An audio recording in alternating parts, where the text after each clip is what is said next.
Then देखते हैं हम नर्वस सिस्टम के बारे में, ठीक है। तो नर्वस सिस्टम क्या है, ये एक organised network of specialised cell है, कि एक ऑर्गेनाइज्ड नेटवर्क है, स्पेशल सेल्स काम कर रहा है यहाँ पे, जो कि कंडक्ट कर रहा है इलेक्ट्रोकेमिकल इम्पल्स, ठीक है, from sensory receptors to effectors, enabling coordination, control and response. तो बेसिकली आप इतना समझ सकते हैं कि ये एक ऑर्गेनाइज्ड नेटवर्क है स्पेशलाइज्ड सेल का, जहाँ पे कि इलेक्ट्रोकेमिकल इम्पल्स जनरेट होता है, कंडक्ट होता है, जिसके वजह से आप जो है कुछ सोच पाते हैं, आप तुरंत रिस्पॉन्स कर पाते हैं, आप सेंस कर पाते हैं, फील कर पाते हैं, ठीक है। तो ये जो है इलेक्ट्रोकेमिकल इम्पल्स जनरेट होता है, ये बॉडी को कमांड करता है, जो भी हमारा बॉडी का फंक्शन है, जो सब कुछ मेंटेन हो रहा है, तो ये क्या कर रहा है, नर्वस सिस्टम ही कमांड कर रहा है, bodies command and control centre. तो नर्वस सिस्टम क्या है, सबसे ज़्यादा इंपॉर्टेंट है, ये कमांड करता है और कंट्रोल सिस्टम है। अब देखते हैं नर्वस सिस्टम कितने तरीके का हो सकता है, टाइप्स ऑफ नर्वस सिस्टम। तो डिफ्यूज नर्वस सिस्टम, ये लोअर इनवर्टिब्रेट्स में पाया जाता है, जैसे कि निडेरियंस में। इसमें कोई ब्रेन और स्पाइनल कॉर्ड नहीं होता है, ठीक है, और इसमें न्यूरॉन जो है कैसे अरेंज होता है, अरेंज इन नर्व नेट। तो नर्व नेट, इसमें स्पेशल आपको कोई ब्रेन या स्पाइनल कॉर्ड देखने के लिए नहीं मिलेगा, और ये इनेबल करता है सिंपल कोऑर्डिनेटेड रिस्पॉन्स को, ठीक है। देन दूसरा हम देखते हैं सेंट्रलाइज्ड नर्वस सिस्टम, जो कि हायर इनवर्टिब्रेट्स में और वर्टिब्रेट्स में देखने के लिए मिलता है। यहाँ पे ब्रेन वेल डेवलप्ड होता है, स्पाइनल कॉर्ड वेल डेवलप्ड होता है, और ये डिवाइडेड होता है सेंट्रल नर्वस सिस्टम में। सेंट्रल नर्वस सिस्टम कहने का मतलब है ब्रेन और स्पाइनल कॉर्ड, ठीक है। तो ये है सेंट्रल नर्वस सिस्टम, जो कि इंटीग्रेट करता है और प्रोसेस करता है इंफॉर्मेशन को। तो सारा इंफॉर्मेशन का प्रोसेसिंग कहाँ होता है, सेंट्रल नर्वस सिस्टम में। देन जो पेरिफेरल नर्वस सिस्टम है, तो यहाँ पे क्या होता है, nerves that transmit impulse to and from central nervous system. तो जो भी यहाँ पे ब्रेन और स्पाइनल कॉर्ड में इंफॉर्मेशन प्रोसेस हुआ, तो उसको ट्रांसमिट कौन करता है, ठीक है, ये जो है सेंट्रल नर्वस सिस्टम से लेकर कौन जा रहा है, तो पेरिफेरल नर्वस सिस्टम, ठीक है। अब न्यूरॉन्स के बारे में समझते हैं, ये नर्व सेल है और ये स्ट्रक्चरल और फंक्शनल यूनिट है नर्वस सिस्टम का। Parts of A neuron, neuron के कितने पार्ट होते हैं, तो सेल बॉडी या साइटोन, ठीक है, जिसमें कि न्यूक्लियस होता है, साइटोप्लाज्म होता है एंड निसेल्स ग्रेन्यूल्स, ठीक है, प्रोटीन सिंथेसिस यहाँ पे होता है। देन डेंड्राइट्स, जो कि रिसीव करता है इनकमिंग इम्पल्स, मतलब कि जो इन्फॉर्मेशन है उसको, मैसेज को ये रिसीव कर रहा है। देन एक्सोन क्या कर रहा है, ये जो है मैसेज को भेज रहा है, conducts impulses away from the cell body, मतलब ये मैसेज को भेज रहा है और ये रिसीव कर रहा है डेंड्राइट्स, और एक्सोन जो है सेंड कर रहा है, ठीक है। देन सिग्नल ट्रांसमिशन, तो ये कैसे होता है सिग्नल का ट्रांसमिशन, इलेक्ट्रोकेमिकल इम्पल्सेस के थ्रू होता है। देन देखते हैं साइनेप्स, ठीक है। साइनेप्स क्या है, साइनेप्स ये जंक्शन है दो न्यूरॉन के बीच में, कि दो न्यूरॉन के बीच क्या है, ये जंक्शन है, और यहाँ पे साइनेप्टिक क्लेफ्ट होता है, जो कि केमिकल ट्रांसमिशन करता है वाया न्यूरोट्रांसमीटर, ठीक है, नर्व सिग्नल को जनरेट करता है, ठीक है। न्यूरोट्रांसमीटर क्या है, जो कि नर्व सिग्नल को जनरेट करता है, तो ये जो है जंक्शन है between two neuron. Then brain का फंक्शन देख लेते हैं। प्राइमरी सेंटर है ब्रेन, किस चीज़ के लिए, इंफॉर्मेशन को प्रोसेस करता है ब्रेन, कोऑर्डिनेट एंड कंट्रोल, पूरा इंफॉर्मेशन का प्रोसेसिंग, कोऑर्डिनेशन एंड कंट्रोल कहाँ होता है, ब्रेन में होता है। मेजर डिवीजन अगर देखें तो फोर ब्रेन का हायर फंक्शन है। हायर फंक्शन कहने का मतलब है कि जैसे थिंकिंग हो गया, मेमोरी हो गया या लर्निंग, इन सारी चीज़ों के लिए फोर ब्रेन है।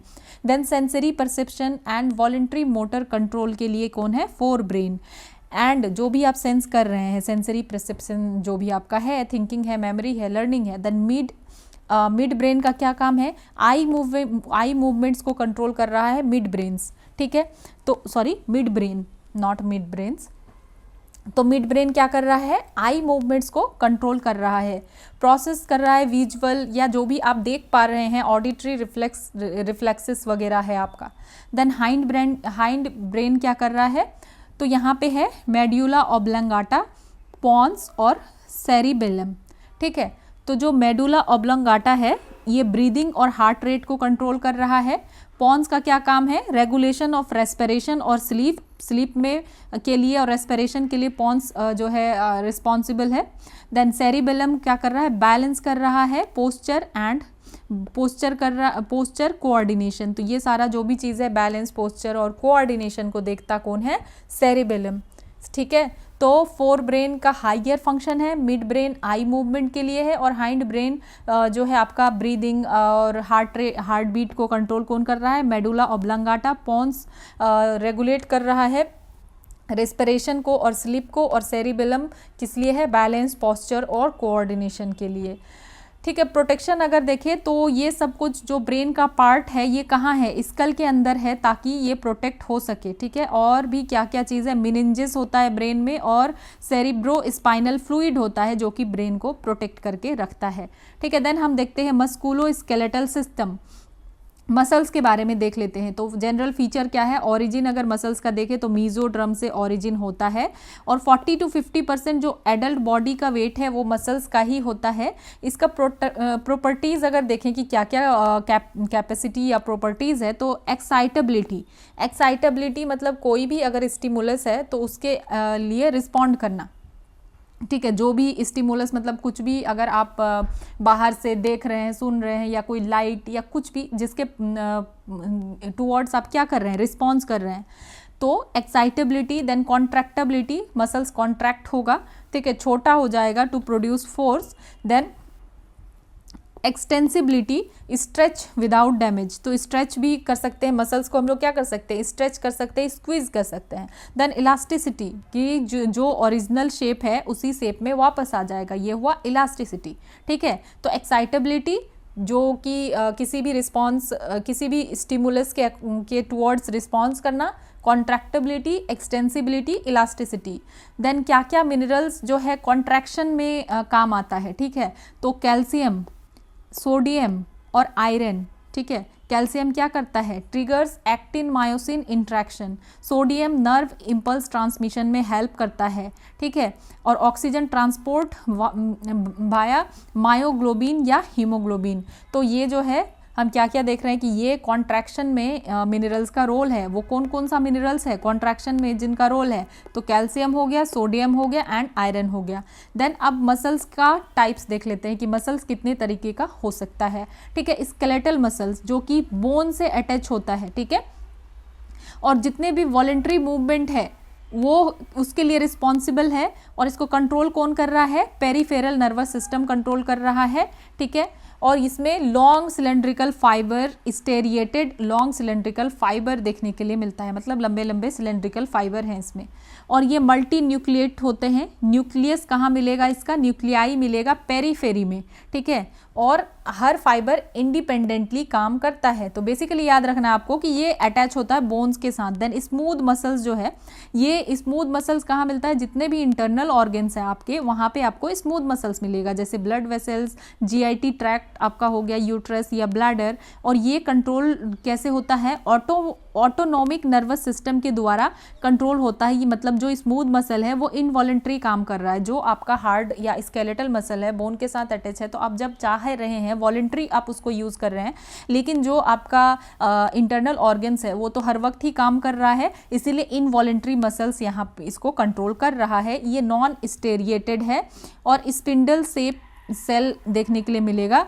और यहाँ पे सिंगल सेंट्रल न्यूक्लियस है। यहाँ पे एक डिफरेंस जो हमने देखा था कि न्यूक्लियस कहाँ है, पेरीफेरी में है। ठीक है। देन कार्डियक मसल है जो कि कहाँ मिलता है, फाउंड इन हार्ट वॉल्स। ठीक है। हार्ट के वॉल में मिलेगा। ये कार्डियक मसल बेसिकली हार्ट का मसल है, मायोकार्डियम। स्टेरिएटेड बट इनवॉलेंट्री, ये स्टेरिएटेड है लेकिन ये क्या है, इनवॉलेंट्री है। हार्ट भी अपना हर वक्त काम करता रहता है। और क्या क्या है, रिदमिक, फटीग रेसिस्टेंट कॉन्ट्रैक्शंस इसमें होता है। कॉन्ट्रैक्शन एंड रिलैक्सेशन देखने के लिए मिलेगा कार्डियक मसल्स में। और यहाँ पे भी सिंगल सेंट्रल न्यूक्लियस है। सेल्स जो भी है इंटरकनेक्ट कैसे होता है, इंटरकैलेटेड डिस्क।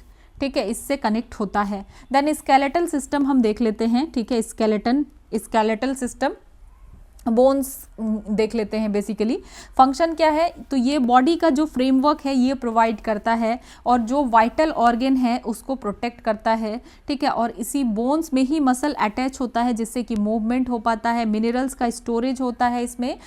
ठीक है, स्केलेटन में। देन ब्लड सेल का फॉर्मेशन होता है। कहाँ पे ब्लड सेल का फॉर्मेशन होता है, बोन मैरो में। ठीक है। बोन मैरो में ब्लड सेल का फॉर्मेशन होता है। तो स्केलेटल सिस्टम इसलिए इंपॉर्टेंट है। क्या क्या कंपोनेंट्स है, जैसे कि बोन्स, कार्टिलेजेस, लिगामेंट्स, ठीक है, देन टेंडन्स। तो अगर आपको ज़्यादा फैक्चुअल लगे या आपने बायो पहले अच्छे से नहीं पढ़ा हुआ है, ठीक है, तो आप इस लेक्चर को दोबारा देख सकते हैं, क्योंकि थोड़ा सा बॉडी के फंक्शन को समझना भी ज़रूरी है, ठीक है। जिस बॉडी के साथ आप रह रहे हैं तो आपको एटलीस्ट बॉडी का फंक्शन तो पता होना चाहिए कि क्या चीज़ कैसे काम करता है। अगर आपको डेप्थ में भी नहीं तो थोड़ा तो वैसे भी आइडिया होना चाहिए, ठीक है। सो कंपोनेंट क्या क्या है, बोन्स, कार्टिलेजेस, लिगामेंट्स। लिगामेंट क्या करता है, बोन टू बोन को जो है कनेक्ट करता है या बांध के रखता है, हम ऐसा कह सकते हैं। और टेंडन जो है मसल्स टू बोन को कनेक्ट करता है, ठीक है। तो लिगामेंट का क्या काम है, बोन टू बोन, लिगामेंट, और टेंडन्स मसल्स टू बोन, ठीक है, याद रहेगा। Then divisions of human skeleton. तो ह्यूमन स्केलेटन का डिवीजन अगर हम कहें तो एक्सियल स्केलेटन। तो एक्सियल स्केलेटन में आता है स्कल, वर्टिब्रल कॉलम और रिब्स और स्टर्नम, ठीक है, रिब्स का बोन है, ribs and sternum. Then appendicular skeleton में आता है पेक्टोरल जो है गर्डल और अपर लिम्स, ठीक है, और पेल्विक गर्डल और लोअर लिम्स। तो ये बेसिकली जो है स्कल हो गया, वर्टिब्रल कॉलम और रिब्स, ये वाला जो बोन है ये एक्सियल स्केलेटन है, और एपेंडिकुलर जो पेक्टोरल गर्डल या अपर लिम्स हो गया, ठीक है, और पेल्विक गर्डल या लोअर लिम्स हो गया। देन जॉइंट का अगर क्लासिफिकेशन देखें तो फाइब्रस जॉइंट होता है, ठीक है। फाइब्रस जॉइंट मतलब ये इमूवेबल है, मूव नहीं करता है। जैसे कि स्कल में जो सूचर हैं, ठीक है, स्कल में जो भी सूचर है, जॉइंट है, वो क्या है, वो मूव नहीं करता है, क्रेनियम हो गया जैसे कि।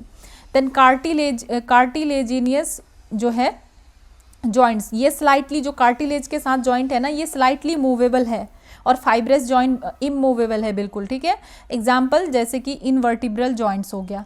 देन साइनोवियल जॉइंट, ये फ्रीली मूवेबल है, जो है इसका साइनोवियल कैविटी है विद फ्लूइड, ठीक है। जैसे कि अगर आप अपना शोल्डर को देखें तो शोल्डर को आप पूरा घुमा सकते हैं, ठीक है। तो यहाँ पे कौन सा जॉइंट है, साइनोवियल जॉइंट है, ठीक है। स्कल में आपकी कौन सा जॉइंट है, फाइब्रस जॉइंट है, ठीक है। और जो कार्टिलेजिनियस जॉइंट है वो स्लाइटली मूवेबल है। तो बॉल एंड सॉकेट, ठीक है, जो कि शोल्डर और हिप में है। देन हिंज जो है वो एल्बो में है, आप एल्बो को भी मूव कर सकते हैं, तो ये हिंज हुआ। देन पाइवोट जॉइंट है atlas axis joint. Then gliding wrist, ठीक है, ये ग्लाइड कर सकता है। देन सैडल थंब, ठीक है, कार्पो मेटाकार्पल। तो ये कुछ जॉइंट के टाइप्स हैं। अगर आपको ज़्यादा समझ नहीं आ रहा है तो परेशान होने की ज़रूरत नहीं है। देन बोन काउंट अगर देखें तो इन्फेंट में 300 के आसपास या इससे ज़्यादा भी हो सकता है। एडल्ट में 206 बोन्स ड्यू टू फ्यूज़न। तो फ्यूज़न के बाद एडल्ट में पहले बोन ज़्यादा होता है, लेकिन जैसे जैसे फ्यूज़न होता है तो 206 बोन जो है एडल्ट में होता है। लार्जेस्ट मसल्स कौन सा होता है, ग्लूटियस मैक्सिमस, ये सबसे बड़ा मसल्स है। लार्जेस्ट मसल्स याद करना है, ठीक है, जो हिप में आपके होता है ग्लूटियस मैक्सिमस। और स्ट्रॉन्गेस्ट मसल जो है क्या है, मैसेटर, जॉ का जो मसल्स है ना, जिससे कि आप चबाते हैं, खाते हैं, मैसेटर जॉ मसल्स, वो सबसे ज़्यादा स्ट्रॉन्ग है, ठीक है।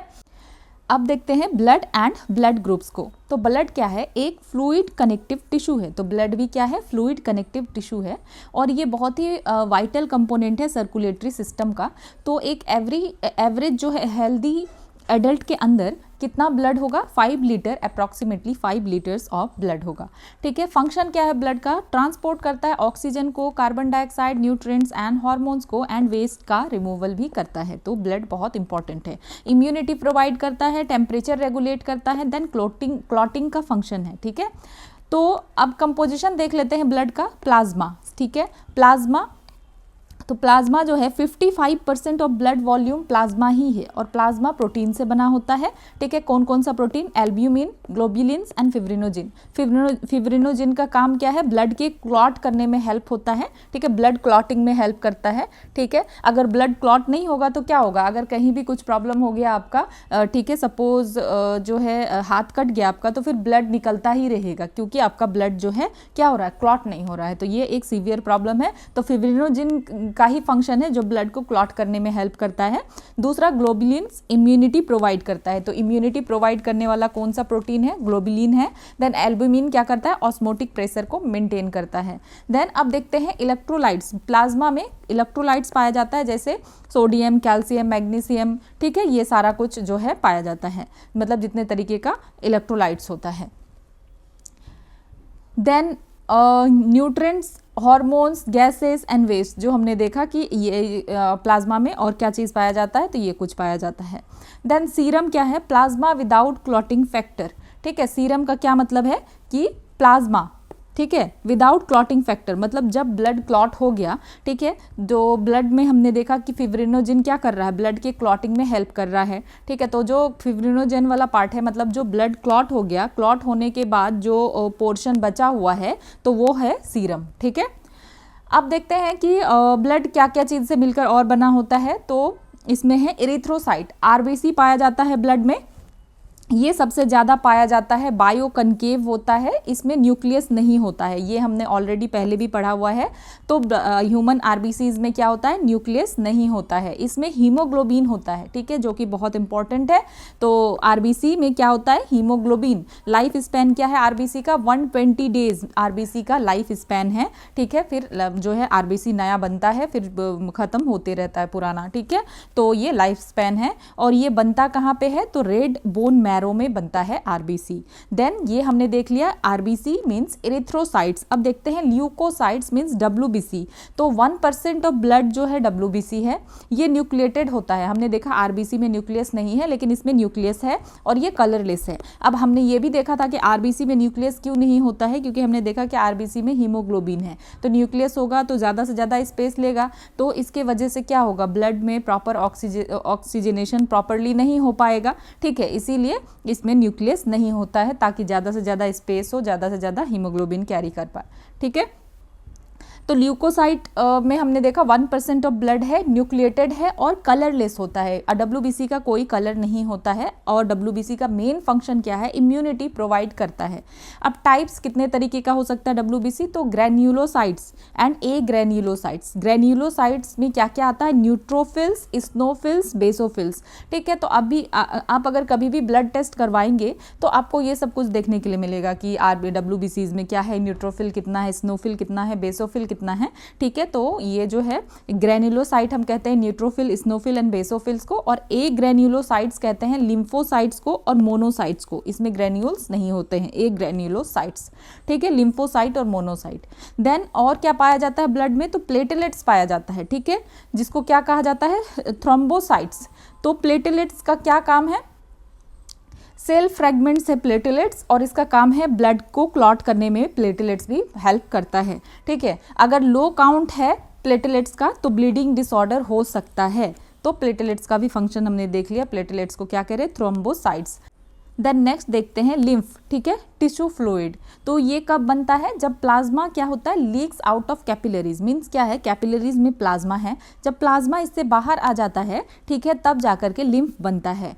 और ये कलेक्ट कहाँ होता है, कलेक्टेड बाय लिम्फेटिक वेसल्स। तो लिम्फेटिक वेसल्स में होता है लिम्फ, ठीक है। फंक्शन क्या है, तो जो फ्लूइड होता है उसको ये रिटर्न करता है ब्लड सर्कुलेशन में, returns fluid to blood circulation, कि जो भी फ्लूइड है उसको ये ब्लड सर्कुलेशन में वापस भेजता है। और इम्यून रिस्पॉन्स में हेल्पफुल है, ठीक है। लिम्फोसाइट का क्या काम है, इम्यूनिटी प्रोवाइड करता है, फैट अब्जॉर्प्शन में हेल्प करता है, ठीक है। और लिम्फ होता कैसा है, कलरलेस होता है, और अगर हम देखें तो प्लाज्मा के कंपेयर में प्रोटीन पुअर होता है, कम प्रोटीन पाया जाता है, ठीक है। अब ब्लड ग्रुप सिस्टम को समझते हैं, एबीओ ब्लड ग्रुप सिस्टम का। तो जो बेसिस है एबीओ ग्रुपिंग का, दो एंटीजन की वजह से हम कहते हैं, ठीक है, antigen A and antigen B, ठीक है। तो एबीओ ग्रुपिंग सिस्टम को 4 टाइप्स में क्लासिफाई किया गया है।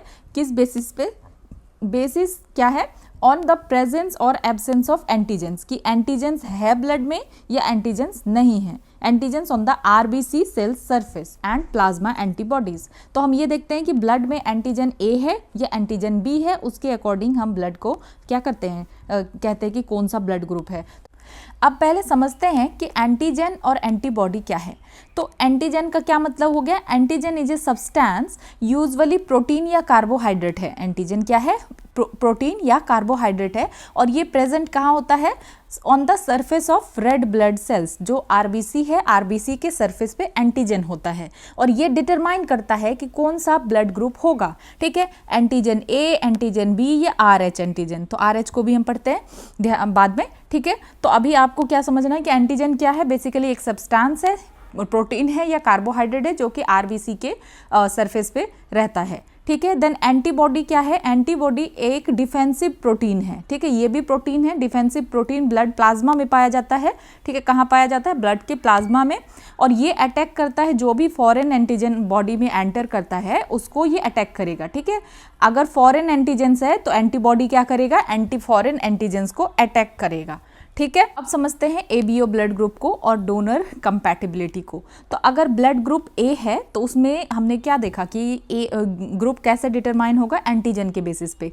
तो अगर आरबीसी पे एंटीजन ए है तो ब्लड ग्रुप ए है, आरबीसी पे एंटीजन बी है तो ब्लड ग्रुप बी है, ठीक है। देन आरबीसी पे अगर एंटीजन ए बी दोनों है तो ब्लड ग्रुप ए बी है। देन आरबीसी पे अगर कोई एंटीजन है ही नहीं तो फिर क्या है, ब्लड ग्रुप ओ है। अगर कोई भी एंटीजन नहीं है तो ब्लड ग्रुप ओ है। एंटीजन ए है तो ब्लड ग्रुप ए है, एंटीजन बी है तो ब्लड ग्रुप बी है, ए बी है तो ब्लड ग्रुप ए बी है, और नील है तो ओ है। अब एंटीबॉडीज क्या होना चाहिए प्लाज्मा में, तो अगर जो है ब्लड ग्रुप ए है, ठीक है, तो प्लाज्मा में क्या है, एंटी बी है, एंटी मतलब एंटी बी, ठीक है, ये याद रखना है, कंफ्यूज नहीं होना है। अगर एंटीजन ए है तो यहाँ पे क्या होगा, एंटी बी। देन अगर ब्लड ग्रुप बी है तो यहाँ पे एंटीबॉडीज क्या है प्लाज्मा में, तो एंटी ए, ठीक है, ये एंटी ए है। तो डोनर क्या कर सकता है, या तो वो ए से ही ब्लड ले सकता है या ओ से ले सकता है, ठीक है। देन जो है बी किससे ले सकता है, बी से ले सकता है और ओ से ही ब्लड ले सकता है।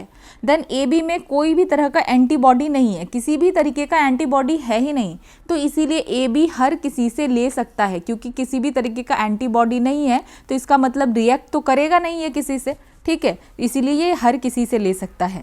देन ओ जो है हर किसी से नहीं ले सकता है, क्योंकि ओ के में हर तरीके का एंटीबॉडीज प्रेजेंट है, means A B A antibody भी प्रेजेंट है, बी एंटीबॉडीज भी प्रेजेंट है, ठीक है।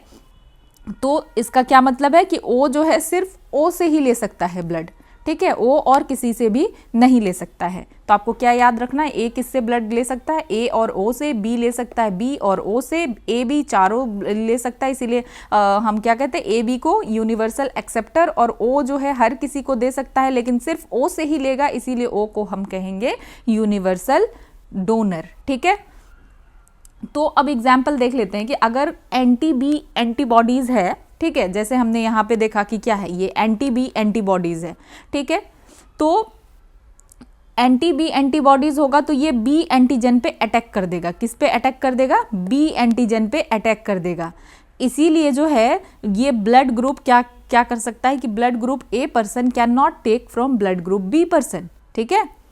तो हम क्या देख रहे हैं कि अगर जो ए है जिसका ब्लड ग्रुप, वो बी से नहीं ले सकता है, क्योंकि ब्लड ग्रुप बी में क्या है, एंटीजन बी है, क्या है, एंटीजन बी है, और एंटीजन बी को which would be attacked by antibody B, ठीक है। तो जो अगर इसमें एंटीजन बी है बी में, और यहाँ पे हम क्या देख रहे हैं, यहाँ पे अगर प्लाज्मा में एंटी बी है और बी ने दे दिया ए को, तो क्या होगा, यहाँ पे अटैक कर देगा, ठीक है, एंटीबॉडी बी को ये अटैक कर देगा। तो इसीलिए जो है, और यहाँ पे अगर जैसे किसी का ब्लड ग्रुप ए है, इसके पास एंटीजन ए है, ठीक है, और इसने फिर क्या किया, बी से ब्लड अगर ले लिया और बी के पास क्या है, एंटी ए, तो फिर क्या होगा, ये भी अटैक कर देगा, तो कंपैटिबिलिटी नहीं बन पा रहा है, ठीक है। तो सिंपल फिर से समझते हैं, कंफ्यूजिंग लग सकता है आपको कि एंटीजन ए एंटीबॉडी बी की क्या बात हो रही है।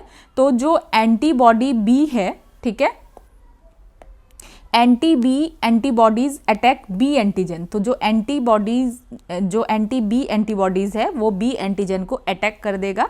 इसीलिए जो ब्लड ग्रुप ए का पर्सन है, चाहे जिसका भी ब्लड ग्रुप ए है, वो ब्लड ग्रुप बी से ब्लड नहीं ले सकता है, क्योंकि ब्लड ग्रुप बी में क्या है, बी एंटीजन है, ठीक है, बी एंटीजन है, और ए के पास जो है बी एंटीबॉडी है, तो उससे क्या होगा, तो which would be attack by antibody anti B, ठीक है, on blood group A person. तो इसीलिए क्या है, प्रॉब्लम होगा।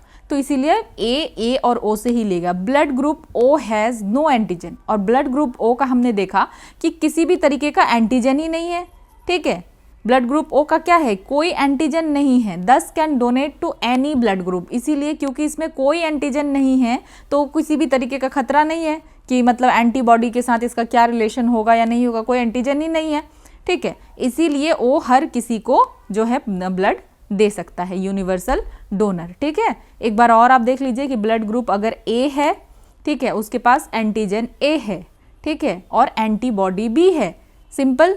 तो अगर इसके पास एंटीबॉडी बी है तो ये ब्लड ग्रुप बी से तो नहीं ले सकता है क्योंकि बी के पास एंटीजन ए है, और फिर ये एंटी बी यहाँ ऑलरेडी प्रेजेंट है, ठीक है, और यहाँ पे बी अगर चला गया और ये एंटी बी है तो क्या होगा, यहाँ पे अटैक हो जाएगा, इशू होगा, ठीक है। देन अब समझते हैं RH ब्लड ग्रुप सिस्टम को, ठीक है। तो RH factor, RH antigen is a protein antigen. तो अब ये RH फैक्टर का क्या है, पॉजिटिव नेगेटिव, यही RH डिटरमाइन करता है। जब हम कहते हैं ब्लड ग्रुप पॉजिटिव है या ब्लड ग्रुप नेगेटिव है तो इसको कौन डिटरमाइन करता है, RH फैक्टर डिटरमाइन करता है। तो जो RH एंटीजन है, ठीक है, is a protein antigen. RH antigen क्या है, एक प्रोटीन एंटीजन है, और ये कहाँ प्रेजेंट होता है, रेड ब्लड सेल्स के सरफेस पे। जैसे हमने देखा कि जो है एंटीजन, हमने देखा कि ए या बी प्रेजेंट होता है आरबीसी के सरफेस पे, उसी तरीके से RH एंटीजन भी प्रेजेंट होता है, और ये डिसाइड करता है कि ब्लड ग्रुप पॉजिटिव होगा या ब्लड ग्रुप नेगेटिव होगा, ठीक है। तो RH पॉजिटिव का क्या मतलब है, RH अगर RH प्रेजेंट है आरबीसीज पे तो इसका मतलब RH पॉजिटिव हुआ, ठीक है। और जो मैक्सिमम लोग हैं, 2/3 लोग हैं, उनमें RH पॉजिटिव ही होता है, मीन्स उनके आरबीसी में RH जो है होता है, ठीक है। और RH नेगेटिव कहने का क्या मतलब है कि उनके आरबीसी में RH नहीं होता है, do not naturally have RH antibodies, ठीक है। तो ये कंफ्यूज नहीं होना है एंटीजन ए और एंटीजन बी में। तो यहाँ पे हमने क्या देखा कि एंटीजन कैसा होगा और एंटीबॉडी कैसा होगा। तो जो ब्लड ग्रुप ए है उसमें एंटीजन ए है, ब्लड ग्रुप बी में एंटीजन बी है, और जो एंटीबॉडी है उसको उल्टा याद रखना है, ए है तो एंटीबॉडी बी है और बी है तो एंटीबॉडी ए है, ठीक है, सिंपल है। और ओ में किसी भी तरह का एंटीजन ही नहीं है और एंटीबॉडी है, ठीक है। और ए बी में एंटीबॉडी ही नहीं है, इसलिए किसी से भी ले सकता है। ये सारी चीज़ को आपको ध्यान में रखना है। तो जो RH इंडिविजुअल है, ठीक है, जिसमें RH नहीं है, मतलब RH नेगेटिव है वो, ठीक है, नेगेटिव ब्लड ग्रुप जिसका है, तो वो जो है RH एंटीबॉडीज़ को डेवलप कर सकता है अगर सेंसिटाइजेशन किया जाए, ठीक है। Unlike ABO system where antibodies are naturally present. और ABO सिस्टम में हम ऑलरेडी देखते हैं कि एंटीबॉडीज़ जो है क्या है, प्रेजेंट है, ठीक है। तो ये हमने ब्लड का देखा और पूरा फिजियोलॉजी हम कंप्लीट कर चुके हैं, बेसिक आइडिया हमें हो चुका है। क्लासिफिकेशन ऑफ ऑर्गेनिजम्स, ठीक है, मींस टेक्सोनॉमी। टेक्सोनॉमी का क्या मतलब है, ऑर्गेनिज्म का क्लासिफिकेशन। तो अब देखते हैं 7 टेक्सोनॉमिक रैंक्स, ठीक है, डिसेंडिंग ऑर्डर के बेसिस पे। तो क्या है ये टेक्सोनॉमी, हायरार्किकल सिस्टम है, ठीक है, to classify living organism. Living organism को हम क्लासीफाई करते हैं broadest to most specific categories में, ठीक है, जिससे कि जो भी एनिमल है या प्लांट है या स्पीसीज़ का सिस्टेमिक आइडेंटिफिकेशन हो, उसका नेमिंग हो सके और हम स्टडी कर सके। क्योंकि इतने सारे ऑर्गेनिज्म हैं तो हर किसी को अलग अलग से पढ़ना तो बहुत मतलब टफ हो जाएगा, और उसको किस कैटेगरी में रखना है, क्या नेम प्रोवाइड करना है, तो इसके लिए जो है क्लासिफिकेशन है ऑर्गेनिज्म का, ठीक है। तो डिसेंडिंग ऑर्डर में अगर देखें तो सबसे पहले आता है kingdom, then phylum and division. तो किंगडम क्या है, लार्जेस्ट और मोस्ट इंक्लूसिव ग्रुप है, इसमें सब कुछ आ जाता है, जैसे कि प्लांट किंगडम और एनिमल किंगडम। तो जब आप एनिमल किंगडम बोल रहे हैं तो सारे के सारे एनिमल आ जाते हैं, प्लांट किंगडम बोल रहे हैं तो सब प्लांट आ जा रहे हैं, ठीक है। देन फाइलम और डिवीजन, तो फाइलम टर्म किसके लिए यूज हो रहा है, एनिमल के लिए, और डिवीजन टर्म प्लांट्स के लिए यूज होता है। देन उसके बाद क्या आता है, क्लास, ऑर्डर, फैमिली, जीनस, और सबसे जो है स्पेसिफिक कैटेगरी क्या है, और सबसे स्मॉलेस्ट या बेसिक यूनिट ऑफ क्लासिफिकेशन है कि कौन सा स्पीसीज है, ठीक है। देन हम देखते हैं कौन सा जीनस है, फिर किस फैमिली में आता है, किस ऑर्डर का है, किस क्लास का है, फिर क्या डिवीजन या फाइलम है, देन किंगडम, ठीक है। सो अब हम समझते हैं 5 किंगडम क्लासिफिकेशन। ठीक है, R.H. व्हिटेकर ने 5 किंगडम क्लासिफिकेशन प्रोवाइड किया था। तो जो है व्हिटेकर ने क्लासिफाई किया था सारे ऑर्गेनिजम्स को 5 किंगडम्स में। ठीक है, जितने भी ऑर्गेनिज्म हैं उनको 5 किंगडम्स में उन्होंने क्लासिफाई किया था। सेल के स्ट्रक्चर के बेसिस पे और न्यूट्रिशन के बेसिस पे, रिप्रोडक्शन, देन फाइलोजेनेटिक रिलेशनशिप के बेसिस पे उन्होंने 5 किंगडम प्रोवाइड किया। ठीक है, मोनेरा, प्रोटिस्टा, फंगी, प्लांटी और एनिमेलिया। तो उन्होंने क्या दिया? 5 किंगडम दिया इन सारे स्ट्रक्चर, न्यूट्रिशन, रिप्रोडक्शन, इन सारे बेसिस पे। ठीक है, अब कौन कौन सा 5 किंगडम है? मोनेरा है, प्रोटिस्टा है, फंगी है, प्लांटी है एंड एनिमेलिया है। तो जो मोनेरा किंगडम है इसमें सेल टाइप कैसा है? तो प्रोकैरियोट सेल होगा। जो हमने पहले पढ़ा हुआ है कि सेल कितने कैसा कैसा हो सकता है, प्रोकैरियोटिक सेल हो सकता है और यूकैरियोटिक सेल हो सकता है। यूकैरियोटिक सेल कैसा होता है? वेल डेवलप्ड होता है। तो सेल टाइप क्या है? मोनेरा में प्रोकैरियोटिक सेल है, प्रोटिस्टा में यूकैरियोटिक है, फंगी, प्लांटी और एनिमेलिया सब में यूकैरियोटिक है। तो आपको क्या याद रखना है? जो मोनेरा है उसमें प्रोकैरियोटिक सेल टाइप है, बाद बाकी जितने भी और किंगडम्स हैं, ठीक है, तो उनमें क्या है? जैसे कि सारे के सारे में यूकैरियोटिक सेल है। ठीक है, तो अगर हम सेल वॉल देखें तो मोनेरा में non cellulosic polysaccharide plus amino acid, मतलब इसमें क्या है? सेल वॉल है। देन प्रोटिस्टा में प्रेजेंट है, कुछ में सेल वॉल प्रेजेंट है। फंगी में प्रेजेंट है लेकिन इसमें सेल्यूलोज नहीं है। ठीक है, प्लांटी में प्रेजेंट है और प्लांट में सेल्यूलोज है और एनिमेलिया में सेल वॉल एब्सेंट है। ये आपको ध्यान में रखना है किस किस में सेल वॉल है और नहीं है। मोनेरा में है नॉन सेल्यूलोजिक पॉलीसेकेराइड और एमिनो एसिड है। देन प्रोटिस्टा में कुछ में प्रेजेंट है, कुछ में नहीं है। फंगी में प्रेजेंट है लेकिन सेल्यूलोज नहीं है और प्लांट में प्रेजेंट है और सेल्यूलोज का है। ठीक है, सेल वॉल किससे बना है? सेल्यूलोज से। और एनिमेलिया में सेल वॉल एब्सेंट होता है। देन न्यूक्लियर मेम्ब्रेन जो है, जो मोनेरा है, ठीक है, इसमें एब्सेंट है, बाद बाकी सब में प्रेजेंट है, प्रोटिस्टा में, फंगी में, प्लांटी में और एनिमेलिया में। देन बॉडी का अगर ऑर्गेनाइजेशन देखिए कि बॉडी बना कैसे है, तो मोनेरा सेल्यूलर है। ठीक है, सेल से मिलकर बना है। प्रोटिस्टा सेल्यूलर है, ये भी सेल से मिलकर बना है। जो फंगी है ये मल्टी सेल्यूलर है, काफ़ी सारे सेल से मिलकर के बना है, लूज टिश्यूज से मिलकर के बना है। देन प्लांटी टिश्यू और ऑर्गेन से मिलकर बना है। Then animalia kingdom tissue, organ और ऑर्गेन सिस्टम से मिलकर के बना हुआ है। ठीक है, अब मोड ऑफ न्यूट्रिशन अगर देखें तो मोनेरा का मोड ऑफ न्यूट्रिशन कैसा है? तो ऑटोट्रॉपिक है, मतलब अपना खाना क्या करता है? खुद बनाता है। कैसे? या तो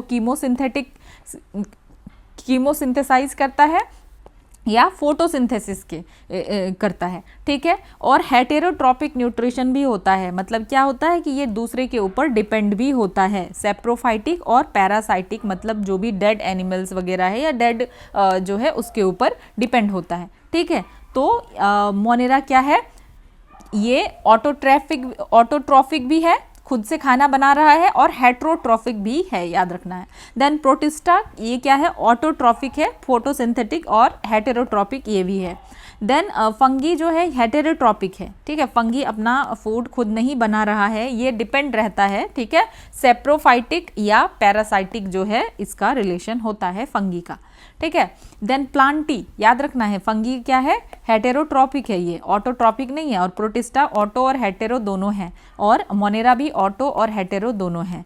देन प्लांटी ऑटोट्रॉपिक है, प्लांट अपना खाना खुद बनाते हैं, फोटोसिंथेटिक होते हैं प्लांट। ठीक है, फोटोसिंथेसिस करते हैं, तो प्लांट ऑटोट्रॉपिक है। और जो एनिमेलिया है वो हेट्रोट्रॉपिक है। ठीक है, होलोजॉइक और सेप्रोफाइटिक, कि या तो डेड एनिमल के ऊपर या डेड के ऊपर मतलब डिपेंड होते हैं, या तो होलोजॉइक। ठीक है, तो animalia heterotrophic, Plantae autotrophic, fungi heterotrophic, याद रखना है। ठीक है, तो ये 5 किंगडम को हमने बेसिकली देख लिया, मोनेरा, प्रोटिस्टा, फंगी। तो इसमें अगर आपको याद रखना है तो सबसे ज़्यादा डिफरेंट क्या है? मोनेरा ही है, प्रोकैरियोटिक है, बाद बाकी सब में यूकैरियोटिक है। इसमें non cellulosic polysaccharide plus amino acid का सेल वॉल है, और न्यूक्लियर मेम्ब्रेन जो है सिर्फ किस में नहीं है? मोनेरा में नहीं है, बाद बाकी सब में न्यूक्लियर मेम्ब्रेन प्रेजेंट है।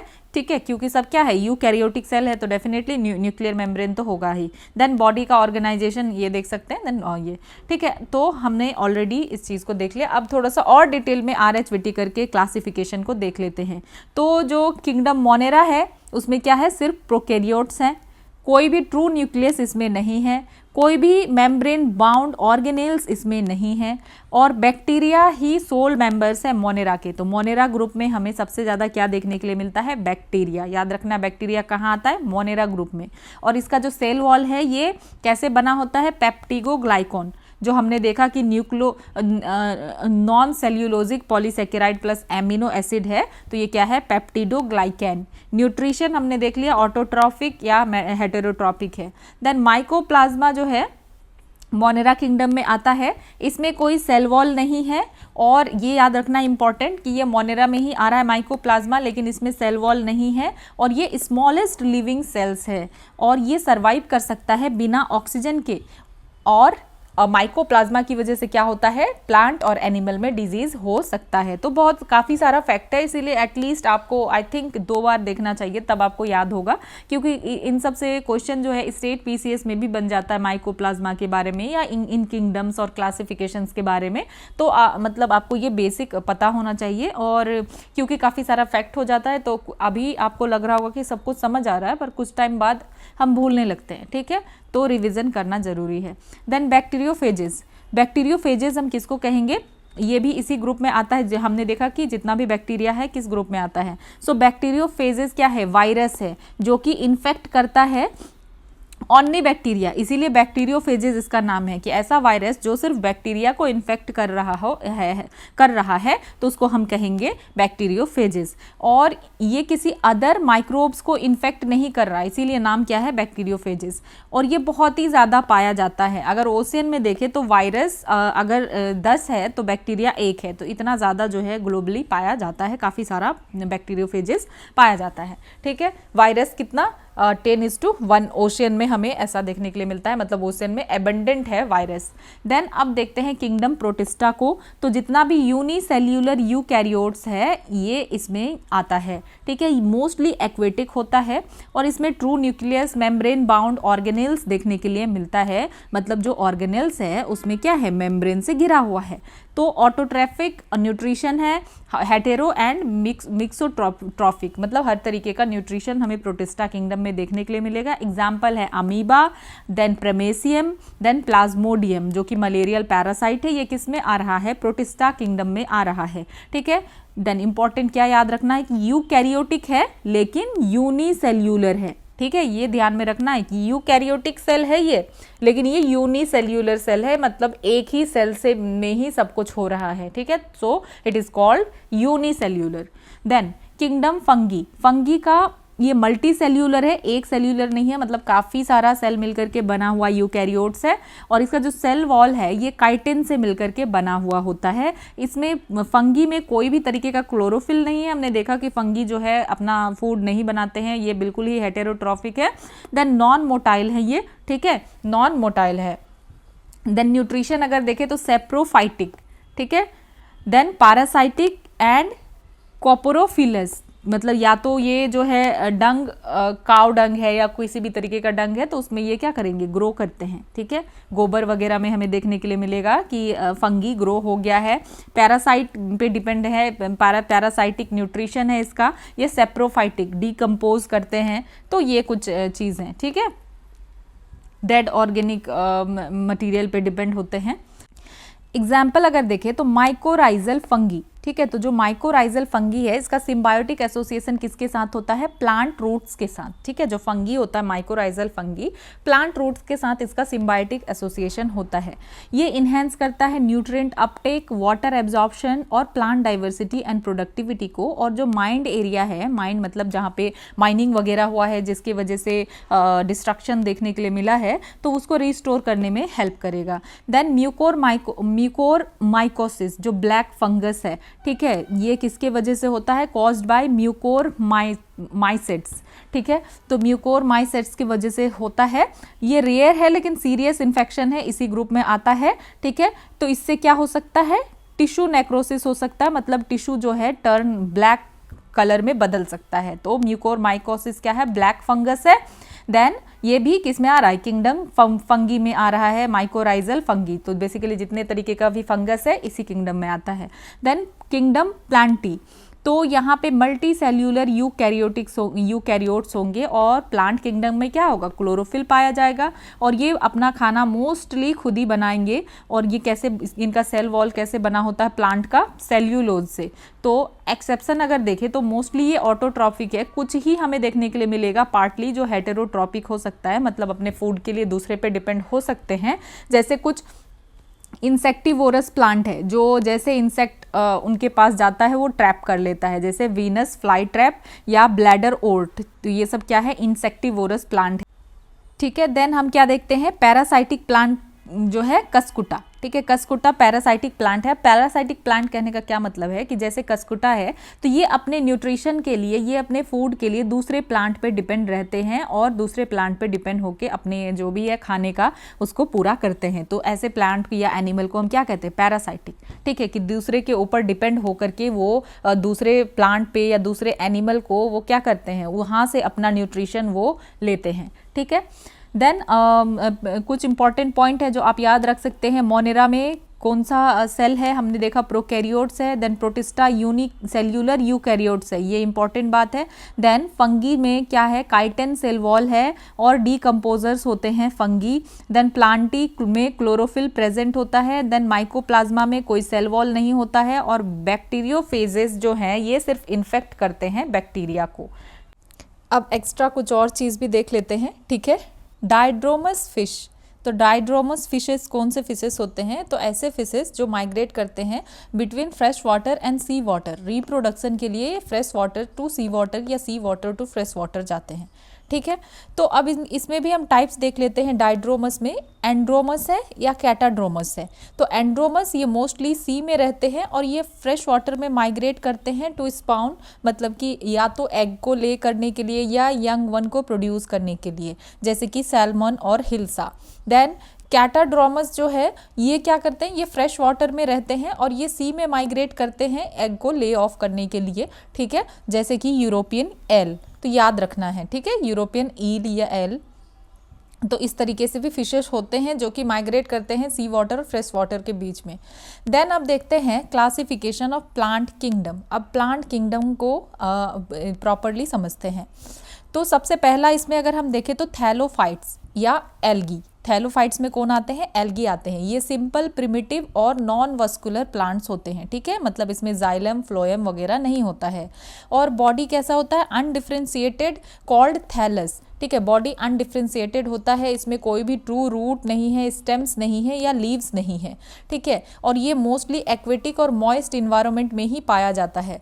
और ये क्या करते हैं, फोटोसिंथेसिस करते हैं algae. Major carbon dioxide fixers जो है कौन है, एल्गी ही है। 50% जो है ग्लोबल फोटोसिंथेसिस के लिए एल्गी क्या है, रिस्पॉन्सिबल है। एग्जाम्पल आप देख सकते हैं, काल्मा डाइमोनाज, ठीक है, देन स्प्रिग्योरा, सरगैसम और पोरफायरा, ठीक है। तो ये सब को क्या है, एल्गी है, ठीक है। काल्मा डाइमोनास, स्प्रिग्योरा, देन सरगैसम, पोरफायरा, ये सब कुछ। और एल्गी प्राइमरी प्रोड्यूसर्स है एक्वेटिक इकोसिस्टम में। तो एक्वेटिक इकोसिस्टम में प्राइमरी प्रोड्यूसर्स कौन है, तो एल्गी हैं। देन नेक्स्ट कैटेगरी देखते हैं ब्रायोफाइट्स। तो जिसमें जितने भी मोसेस और लीवर वर्ड्स, ठीक है, मोसेस वगैरह इस कैटेगरी में आ जाता है। ये मॉइस्ट और शेडेड एरिया या हिली एरिया में स्पेशली ज़्यादा पाया जाता है और इसको कहा जाता है amphibians of plant kingdom. Plant kingdom का एम्फीबियन, क्यों, क्योंकि ये लैंड में भी रह सकते हैं और वाटर पे डिपेंड करते हैं सेक्सुअल रिप्रोडक्शन के लिए। तो ब्रायोफाइट्स में मॉसेस आ जाते हैं, ठीक है। तो प्लांट बॉडी अगर इनका देखें तो इनमें कोई ट्रू रूट्स, स्टेम और लीव्स नहीं होता है और इनमें राइजोइड्स हो सकता है, रूट की तरह कुछ हो सकता है और लीफ लाइक और स्टेम लाइक स्ट्रक्चर हो सकता है, लेकिन ट्रू रूट्स, स्टेम्स और लीव्स नहीं है। ये भी नॉन वस्कुलर प्लांट है, जाइलम फ्लोएम वगैरह इसमें नहीं है। देन तीसरा कैटेगरी है टेरिडोफाइट्स, ठीक है। टेरिडोफाइट्स क्या है, first true terrestrial vascular plant है, मतलब ये लैंड में होगा और ये फर्स्ट ट्रू वस्कुलर प्लांट है, ठीक है। जैसे इसमें वस्कुलर टिश्यूज होगा जाइलम और फ्लोएम। यूज़ अगर देखें तो मेडिसिनल पर्पस में यूज़ होगा, सॉइल बाइंडर्स मतलब सॉइल इरोजन को रोकेंगे, और ऑर्नामेंटल प्लांट्स की तरह भी हम इसको ग्रो करते हैं, जैसे कि फर्न्स या हॉर्सटेल हो गए, मतलब ऑर्नामेंट मतलब क्या, सजावट के लिए भी।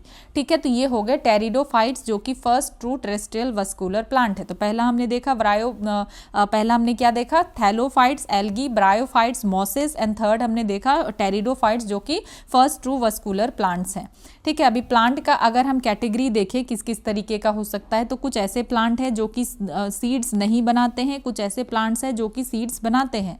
ठीक है, जो सीड्स नहीं बनाते हैं तो has no true roots, stems और लीव्स, तो इनका अपना कोई ट्रू रूट्स, स्टेम्स और लीव नहीं होता है। और इसमें फिर एक और कैटेगरी है जिसका रूट्स, स्टेम और लीव्स होता है। ठीक है, जो सीड्स नहीं बनाते हैं, जैसे कि रूट्स, स्टेम और लीव्स किसका है, फर्न्स का है।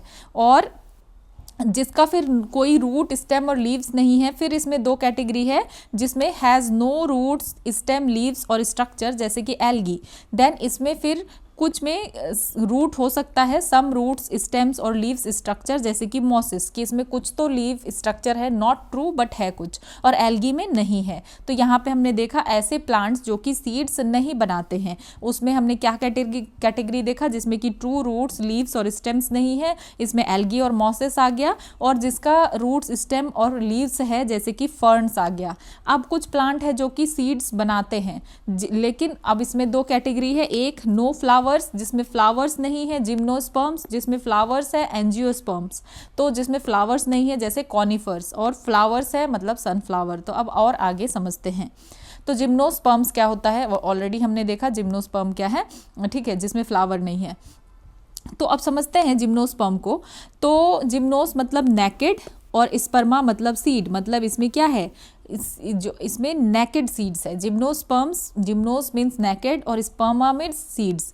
तो ये क्या है, वस्कुलर प्लांट्स है, जाइलम, फ्लोएम इसमें है, लेकिन जो ओव्यूल्स है are not enclosed by an ovary wall. तो ओव्यूल्स जो है ओवरी वॉल से इनक्लोज्ड नहीं है। तो ovules remain exposed before and after fertilisation, और जिसमें जो ओव्यूल्स है ये बिफोर और आफ्टर फर्टिलाइजेशन क्या रहता है, एक्सपोज रहता है। सीड्स इसमें नेकेड होते हैं, फ्रूट नहीं है इसमें। ठीक है, क्या है इसमें इनक्लोज्ड, जैसे कि फ्रूट में हम देखते हैं कि सीड अंदर है, उस तरीके का नहीं होता, सीड्स इसमें नेकेड होता है। तो ये हो गया जिम्नोस्पर्म्स जिसमें कि नेकेड सीड होता है। कैरेक्टरिस्टिक देखें तो ये पेरिनियल होता है, वुडी प्लांट होता है। ठीक है, साइज देखें कैसा हो सकता है, मीडियम साइज ट्रीज या टॉल ट्रीज या सर्ब भी हो सकता है। वेल डेवलप्ड वस्कुलर टिश्यू मिलेगा इसमें, जाइलम और फ्लोएम।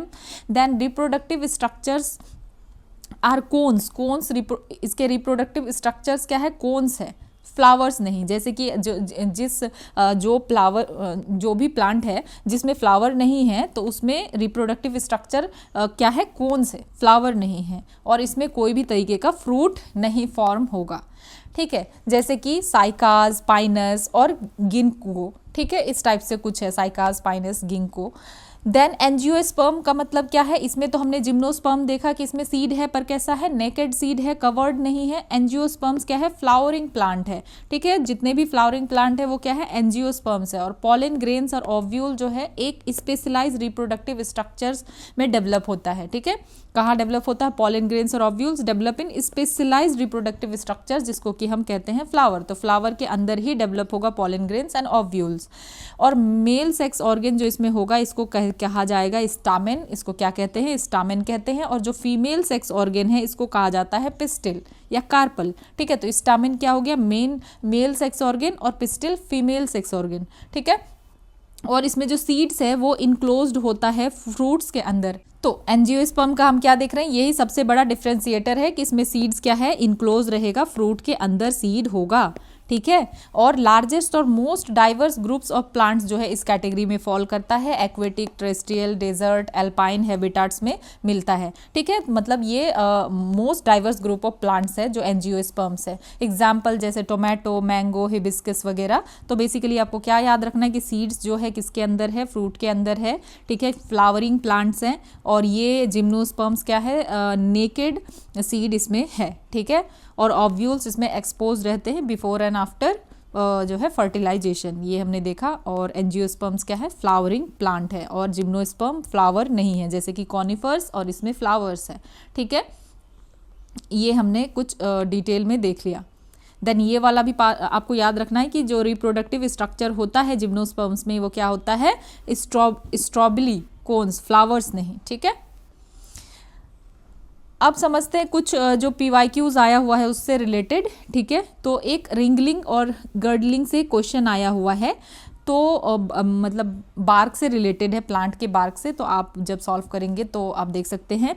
तो जब किसी भी प्लांट से जब बार्क को रिमूव किया जाता है सर्कुलर मैनर में, मतलब अगर ये प्लांट है और यहाँ पे बार्क पूरा उसके छाल को उधेड़ लिया गया है, ठीक है, बेस ऑफ द ट्री, मतलब जो ट्री का बेस है वहीं से, तो क्या होता है उस केस में, उस केस में ये होता है कि जो फ्लोएम होता है जो हमने देखा वो डैमेज हो जाता है पूरा, ठीक है। और फूड तब पहुंच नहीं पाता है, फोटोसिंथेसिस स्टॉप हो जाता है, क्योंकि फ्लोएम का क्या काम है कि फूड को वो जो है पत्तों से हर पार्ट में लेकर के जाता है। तो डाउनवर्ड ट्रांसपोर्ट नहीं हो पाता है फूड का, फूड नीचे की तरफ नहीं आ पाता है, ठीक है। हम क्या देखते हैं, फ्लोएम में 2 वे सर्कुलेशन है, अपवर्ड डाउनवर्ड दोनों हैं, ठीक है। तो यहाँ पे रूट्स क्या होते हैं, roots are starved of energy and die, क्योंकि अब इसको एनर्जी मिल ही नहीं रहा है, इसीलिए स्टार्व्ड हो जाते हैं और मरने लगते हैं, ठीक है। तो इसी से हमको देखने के लिए मिलता है कि अगर उसका बार्क को अगर हटा लिया गया, छील दिया गया या किसी एनिमल ने खा लिया तो वो प्लांट मर जाता है, रीज़न इसीलिए, ठीक है। तो लेकिन अभी भी हमें क्या देखने के लिए मिलता है कि जाइलम जो है हो सकता है कि इनिशियली अभी भी फंक्शन कर रहा है, ठीक है। क्या हो रहा है, जाइलम फंक्शन कर रहा है, जो कि जाइलम का क्या काम है, वाटर को लेकर के जाता है, ठीक है, ट्रांसपोर्ट करता है। तो वाटर ट्रांसपोर्ट चल रहा है कुछ टाइम के लिए, ठीक है। तो हो सकता है जाइलम कुछ टाइम के लिए फंक्शनल हो, लेकिन फ्लोएम डैमेज हो जाता है। तो मेन रीजन है क्यों प्लांट क्यों मरने लगता है, फ्लोएम की वजह से फ्लोएम डैमेज हो जाता है। देन लाइकेन से रिलेटेड क्वेश्चन आ चुका है। लाइकेन का सिम्बायोटिक एसोसिएशन किसके साथ होता है, एल्गी और फंगी के साथ, याद रखना है। लाइकेन का रिलेशन किसके साथ है, एल्गी और फंगी के साथ है। एल्गी फाइकोबायोन्ट, देन एल्गी को क्या कहा जाता है, फाइकोबायोन्ट, और फंगी को माइकोबायोन्ट। तो एल्गी के साथ क्या सिम्बायोटिक एसोसिएशन है, एल्गी फोटोसिंथेसिस करता है और फंगी जो है ये क्या करता है, प्रोटेक्शन एंड मॉइस्चर एब्जॉर्प्शन करता है, मॉइस्चर को एब्जॉर्ब करता है, प्रोटेक्ट करता है। तो ये जो है लाइकेन क्या है, पायोनियर स्पीसीज है जो कैपेबल है initiating ecological succession on bare rock. तो जब हम इकोलॉजिकल सक्सेशन पढ़ते हैं तो मान लीजिए ये कोई बेयर रॉक है, ठीक है। तो यहाँ पे कैसे लाइफ होगा और इतना घना जंगल और सब कुछ धीरे धीरे हमें देखने के लिए मिलेगा। तो जो पायोनियर स्पीसीज है कि सबसे पहले अगर वहाँ कुछ ग्रो होगा तो वो क्या ग्रो होगा, लाइकेन ग्रो होगा, ठीक है। और एक question, fruits and cold storage. तो फ्रूट्स जो है अगर उसको हम कोल्ड चैम्बर्स में या कोल्ड स्टोरेज में रखते हैं तो उसका लॉन्गर क्यों हो जाता है, मतलब कि अगर आप फ्रिज में, रेफ्रिजरेटर में कुछ रख रहे हैं तो उसका लाइफ क्यों बढ़ रहा है, कुछ भी चीज़ अगर फ्रूट रख रहे हैं तो उस फ्रूट का लाइफ क्यों बढ़ रहा है, ठीक है। तो इसके पीछे रीज़न ये है कि जो रेट ऑफ रेस्पिरेशन है, ठीक है, वो कम हो जाएगा और रेस्पिरेशन जैसे कम होगा तो मेटाबॉलिज्म स्लो हो गया। तो मेटाबॉलिज्म स्लो होने की वजह से राइपनिंग और स्पॉइलेज, मतलब ख़राब नहीं होगा या जल्दी ज़्यादा से ज़्यादा पकेगा नहीं, ठीक है। तो इसके पीछे रीज़न क्या है, रेट ऑफ रेस्पिरेशन, ठीक है, रेस्पिरेशन डिक्रीज होगा इसकी वजह से। देन कार्बन साइकिल पे भी क्वेश्चन आ चुका है कि कार्बन साइकिल, कार्बन डाइऑक्साइड जो है एटमॉस्फेयर में कैसे ऐड होता है, मतलब एटमॉस्फेयर में कैसे कार्बन डाइऑक्साइड आता है, वॉल्केनिक एक्टिविटी से आता है। और रेस्पिरेशन, जब लिविंग ऑर्गेनिज्म क्या कर रहे हैं, सांस ले रहे हैं, रेस्पायर कर रहे हैं, तब कार्बन डाइऑक्साइड जो है ऐड होता है, क्योंकि वो ऑक्सीजन ले रहे हैं और कार्बन डाइऑक्साइड छोड़ रहे हैं एटमॉस्फेयर में। और जब ऑर्गेनिक मैटर का डिके होता है तब भी। तो ये भी 2 बार पूछा जा चुका है। देन अब नेक्स्ट पढ़ते हैं हम एनिमल किंगडम के बारे में। तो एनिमेलिया में क्या क्या इंक्लूड है, मल्टी सेल्यूलर ऑर्गन है, जो ऐसे और मल्टी सेल्यूलर एनिमल हैं, ऐसे एनिमल जो कि काफ़ी सारी सेल्स से मिलकर बने हैं। यूकैरियोटिक हेटेरोट्रॉफिक ऑर्गेनिज्म, जो कि क्या है, अपने फूड के लिए दूसरे के ऊपर डिपेंड है। और सेल वॉल नहीं होता है एनिमल किंगडम में, हमने देखा। और न्यूट्रिशन कैसा होता है, होलोजॉइक। होलोजॉइक कहने का मतलब है हमारा न्यूट्रिशन का क्या मोड रहेगा, इंजेशन, पहले आप फूड खा रहे हैं, डाइजेस्ट कर रहे हैं और एब्जॉर्ब कर रहे हैं। तो ये एनिमल किंगडम में ये देखने के लिए मिलता है, ठीक है। हर एनिमल इंजेशन, डाइजेशन, एब्जॉर्प्शन करता है। देन ये डायरेक्टली और इनडायरेक्टली, हम अगर ऐसा कहें तो एनिमल किंगडम डायरेक्टली और इनडायरेक्टली प्लांट पे ही डिपेंड होता है।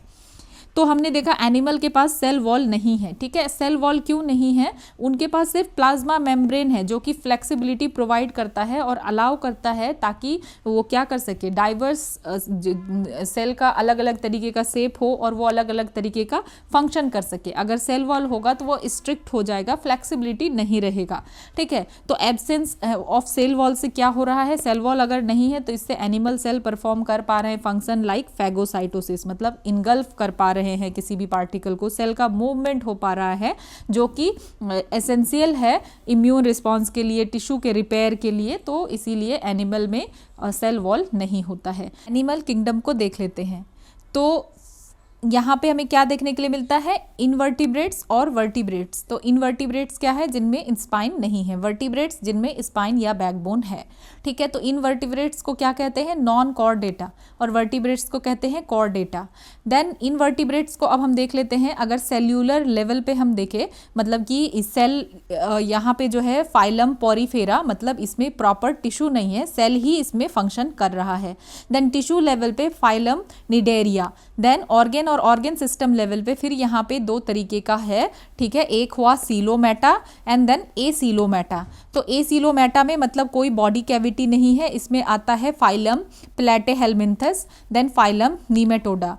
और जिसमें बॉडी कैविटी प्रॉपर प्रेजेंट है, इसमें आता है phylum annelida, phylum arthropoda, phylum mollusca, phylum echinodermata, ठीक है। देन जिसमें कि वर्टिब्रेट्स है तो इसमें क्लास पिसेस, इसमें फिश आता है। फिश में दो तरीके का हो गया, cartilaginous fish and bony fish. Then class Amphibia, class Reptilia, class Aves, then class Mammalia. अब हम पढ़ते हैं मेजर फाइला को, अब हम देख लेते हैं प्रॉपरली। तो जो फाइलम पॉरीफेरा है तो मीन्स स्पॉन्जेस, तो ये मोस्टली मैराइन होता है, ये सी में रहता है, कुछ ही फ्रेश वाटर में होता है जैसे कि स्पॉन्जिलिया। और एसिमेट्रिकल बॉडी है, मतलब कि बॉडी का कोई रेगुलर शेप नहीं है, बोथ साइड में कोई सेम ऐसा नहीं है, ठीक है। Then cellular level of organisation, मतलब कोई भी टिश्यू और ऑर्गन फंक्शन नहीं कर रहा है, बस ग्रुप ऑफ सेल मिलकर के डिफरेंट तरीके का जो भी जॉब है वो कर रहा है। देन बॉडी में पूरा पोर्स से भरा है, body perforated by pores, canal system है। बॉडी में लॉट्स ऑफ टाइनी होल्स है जिसको कि हम कहते हैं ऑस्टिया। और ये कैसे कनेक्टेड है, connected by tubes for water to flow through, ठीक है। तो बेसिकली इसमें क्या है, काफ़ी सारे पोर्स हैं। देन फिल्टर फीडर्स हैं ये, मतलब कि ये कैसे खाते हैं, फिल्टर करके खाते हैं, फिल्टर करते हैं टाइनी फूड पार्टिकल्स को, जैसे कि प्लैंकटन, बैक्टीरिया एटसेट्रा को, ठीक है, फ्रॉम वाटर, ठीक है। तो ये क्या होते हैं, जो स्पॉन्जेस हैं ये फिल्टर फीडर्स हैं। एंड फिर और ये होते हैं हर्माफोरोडिटिक, ठीक है। हर्माफोरोडिटिक का क्या मतलब है कि एक इंडिविजुअल के पास ही मेल और फीमेल रिप्रोडक्टिव ऑर्गन्स है, जैसे इसमें एग्जाम्पल साइसन, स्पोंजिया एंड स्पोंजिला, ये सब कुछ आता है। देन हम दूसरा देखते हैं phylum coelenterata, okay, phylum coelenterata, sorry for the pronunciation. तो फाइलम सिलेंट्राटा या निडेरिया, ठीक है, ये क्या होता है, एक्वेटिक होता है, ये वाटर में रहता है, मोस्टली कहाँ पे, सी में रहते हैं। एंड डाइप्लोब्लास्टिक होता है, ठीक है। मतलब क्या है, एक्टोडर्म और इंडोडर्म होता है, मतलब बॉडी दो लेयर ऑफ सेल से मिलकर के बना होता है, आउटर लेयर एक्टोडर्म और इनर लेयर इंडोडर्म, ठीक है। रेडियल सिमेट्री हमें देखने के लिए मिलता है। बॉडी को डिवाइड कर सकते हैं इक्वल पार्ट्स में, सेंट्रल पॉइंट से लेकर के, लाइक व्हील और फ्लावर की, यहाँ पे रेडियल सिमेट्री है, बॉडी इक्वल पार्ट में डिवाइड हो जाएगा, ठीक है, सेंट्रल पॉइंट से। Then tissue level of organisation, मतलब कि यहाँ पे सेल जो है मिलकर के टिश्यू बनाएगा, ग्रुप ऑफ सेल मिलकर टुगेदर काम करेंगे। देन नीडोब्लास्ट स्टिंगिंग सेल है, ठीक है, स्टिंगी, तो ये स्पेशल सेल है जो कि प्रे को कैच करते हैं या फिर अपने आप को प्रोटेक्ट करते हैं, तो इसमें स्टिंगिंग सेल पाया जाता है। और फॉर्म अगर देखिए किस किस टाइप का हो सकता है, तो सेसाइल हो सकता है। सेसाइल जब हम कहते हैं तो पॉलिप या फिक्स्ड होता है एक ही प्लेस में, और फ्री स्विमिंग मतलब मेड्यूसा, जैसे कि जेलीफिश। तो ये सब कुछ याद रखना है कि निडेरिया कैसा है, एक्वेटिक है, ये वाटर में मोस्टली और मोस्टली सी में रहेगा, डाइप्लोब्लास्टिक है, दो लेयर्स से मिलकर के बना हुआ है। देन रेडियल सिमेट्री और tissue level of organisation, cnidoblast मतलब स्टिंगिंग सेल इसमें मिलेगा, और सेसाइल हो सकता है या फ्री स्विमिंग जो है हो सकता है। जैसे एग्जाम्पल हम देखें इस ग्रुप में सिलेंट्राटा या निडेरिया ग्रुप में तो कोरल्स है, हाइड्रा, ऑरेलिया, जेलीफिश, ये सब कुछ आ जाता है। Then Physalia, Portuguese man of war, ये तो फाइजेलिया जो है एक ट्रू जेलीफिश नहीं है, एक ये क्या है, कॉलोनियल ऑर्गेनाइजेशन है। जो एक ट्रू जेलीफिश होता है, true jellyfish means Aurelia, Aurelia को हम कहते हैं ट्रू जेलीफिश, तो ये एक इंडिविजुअल ऑर्गेनिज्म है। तो फाइजेलिया क्या है, एक निडेरियन है, कॉलोनियल निडेरियन है, एक सॉलिटरी मेड्यूसा नहीं है। ठीक है, तो ये बात हमें याद रखना है कि इसमें कौन कौन आ जाता है। इस ग्रुप में कोरल्स आ जाता है, ठीक है, कोरल्स, हाइड्रा, ऑरेलिया आ जाता है, जेलीफिश। और जो फाइजेलिया है, ठीक है, पोर्तुगीज मैन ऑफ वॉर भी इसको कहा जाता है, ये एक ट्रू जेलीफिश नहीं है, इसको याद रखना है, लेकिन ये कॉलोनियल ऑर्गेनाइजेशन है। एक ट्रू जेलीफिश या ऑरेलिया कैसा होता है, एक इंडिविजुअल ऑर्गेनिज्म की तरह होता है, और फाइजेलिया एक कॉलोनियल निडेरियन से, इतना याद रखना है, ठीक है, कि एक कॉलोनियल निडेरियन है। देन हम देखते हैं फाइलम प्लैटेहेलमिन्थस या फ्लैट वॉर्म्स। तो इसका क्या होता है, फ्लैट बॉडी होता है और ये कैसा दिखता है, फ्लैट रिबन की तरह दिखता है। बायलेटरल सिमेट्री देखने के लिए मिलता है कि बॉडी को स्प्लिट कर सकते हैं हम लेफ्ट और राइट हाफ में। और ट्राइप्लोब्लास्टिक होता है, बॉडी डेवलप्ड होता है 3 लेयर ऑफ सेल से, एक्टोडर्म आउटर, मिडल मेसोडर्म और इनर इंडोडर्म। देन असीलोमेट, ठीक है, असीलोमेट मतलब कोई बॉडी कैविटी इसमें नहीं है between body wall and organs. जो हमने देखा कि बॉडी कैविटी होता है, ठीक है, असीलोमेटा में तो बॉडी कैविटी नहीं होता है, तो ये असीलोमेट है, इसमें बॉडी कैविटी नहीं है और जो स्पेस है वो सॉलिड टिश्यू के साथ फिल है, मेजेनकाइमी। देन इसमें बहुत सारे जो हैं इंडो पैरासाइटिक हैं। इंडो पैरासाइटिक कहने का मतलब है कि लीव इनसाइड अनदर एनिमल, दूसरे एनिमल के अंदर अगर कोई रह रहा है तो उसको इंडो पैरासाइट हम कहते हैं। इंडो मीन्स अंदर, अनदर एनिमल के इनसाइड अगर रह रहा हो, ऑफन इन इंटेस्टाइन। तो इसमें से ज़्यादातर जो हम कह रहे हैं ना फ्लैट वॉर्म्स वगैरह, तो ये तो ज़्यादातर तो इंडो पैरासाइट ही हैं, ऑफन इन इंटेस्टाइन में ये मिलते हैं। और ऑर्गन लेवल अगर हम देखें ऑर्गेनाइजेशन का, तो tissue combined to form organ, मतलब इसमें ऑर्गन्स होता है और हर ऑर्गन्स मिलकर स्पेसिफिक जॉब करते हैं, अपना काम करते हैं। जैसे एग्जाम्पल में हो गया टीनिया, टैपवॉर्म और फैसियोला लीवर फ्लूक, ठीक है। तो आप इस जो है ना लेक्चर को दोबारा जरूर देख लीजिएगा।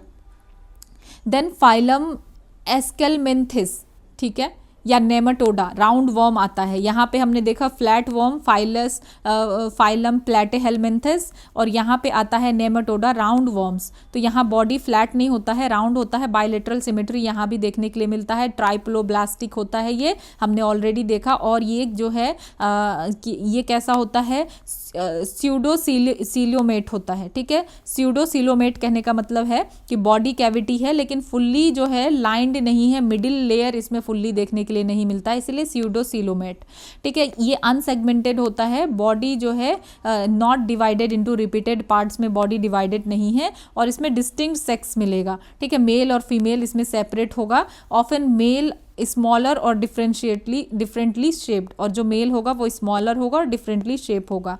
देन एस्कैरिस राउंड वॉर्म जो है इसका एग्जाम्पल है उचेरिया, जो कि फाइलारेसिस कॉज करता है, तो वो भी इसी ग्रुप में आता है, ठीक है। नीमेटोडा ग्रुप में, एस्केलमेंथिस ग्रुप में आता है, ठीक है। और ये जो देखा हमने फ्लैट वॉर्म, ये हमने देखा, ये राउंड वॉर्म नेमेटोडा ग्रुप में। देन अब देखते हैं फाइलम एनेलिडा, ठीक है, ये सेगमेंटेड वॉर्म है, ठीक है। यहाँ पे सेगमेंटेड बॉडी होगा, मेटामॉरिक सेगमेंटेशन, तो इसमें बॉडी डिवाइडेड होगा रिपीटेड सेगमेंट में, लाइक रिंग्स की तरह रिपीटेड सेगमेंट में बॉडी डिवाइड होगा। ये लैंड और वाटर हर जगह मिलेगा, और यहाँ पे सीलम जो है देखने के लिए मिलेगा ट्रू, बॉडी कैविटी प्रॉपरली यहाँ पे होगा मीजोडर्म के साथ लाइन होके। और सर्कुलेटरी सिस्टम इसका कैसा होगा, क्लोज होगा, इनसाइड ब्लड वेसल्स जो है ब्लड फ्लो करेगा, फ्रीली नहीं, फ्री करेगा। तो फाइलम एनेलिडा के बारे में याद रखना है, ठीक है। जैसे कि अर्थवॉर्म आता है इसमें, फ्रेटीमा, अर्थवॉर्म। देन फाइलम आर्थ्रोपोडा जिसमें कि इंसेक्ट्स, क्रस्टेशियंस, स्पाइडर्स, ये सबसे बड़ा आर्थ्रोपोडा जो है लार्जेस्ट फाइलम है, सबसे ज़्यादा जो है स्पीसीज एनिमल्स हमें इसी कैटेगरी में देखने के लिए मिलता है। ठीक है, तो इसमें अगर हम देखें तो जॉइंटेड एपेंडेजेस है, मतलब लेग्स, एंटीना एटसेट्रा, तो यहाँ पे जॉइंट्स देखने के लिए मिलता है मूवमेंट के लिए। एंड काइटेनियस एक्सोस्केलेटन होता है। काइटेनियस एक्सोस्केलेटन मतलब हार्ड आउटर स्केलेटन होता है जो कि काइटिन से मिलकर के बना होता है, बॉडी को प्रोटेक्ट करता है। और इसका सर्कुलेटरी सिस्टम कैसा होता है? ओपन होता है। ब्लड जो है क्या कर रहा है, मतलब ओपन का क्या मतलब है? ब्लड वेसल्स नहीं है, ब्लड इनसाइड बॉडी कैविटी ही फ्लो कर रहा है, वेसल्स नहीं है। और बॉडी इसमें हेड, थोरेक्स, एब्डोमेन में डिवाइडेड है, 3 मेन सेक्शन है। जैसे हनी बी इस ग्रुप में आ गया, एनोफिलीज या मॉस्किटो इस ग्रुप में आ गया। ठीक है, तो फाइलम आर्थ्रोपोडा जिसमें कि सबसे लार्जेस्ट फाइलम है ये, इंसेक्ट्स, क्रस्टेशियंस, स्पाइडर्स आता है, याद रखना ये वाला चीज़। Then phylum molluscs. ठीक है, फाइलम मोलस्का में snail, clams, octopus phylum Mollusca में आता है। ये मोस्टली वाटर में रहते हैं और कुछ लैंड में। सॉफ्ट बॉडी होता है और प्रोटेक्ट कैसे होता है वो सॉफ्ट बॉडी? हार्ड सेल्स के द्वारा जो कि कैल्शियम से मिलकर के बना होता है। बॉडी 3 पार्ट में डिवाइडेड है, हेड, ठीक है, मस्कुलर फुट एंड विसरल मास जिसमें कि ऑर्गन्स, हार्ट, गट वगैरह बना हुआ है। एग्जाम्पल देखें तो पीला, ठीक है, एप्पल, स्नेल, क्लैम्स, ऑक्टोपस आता है।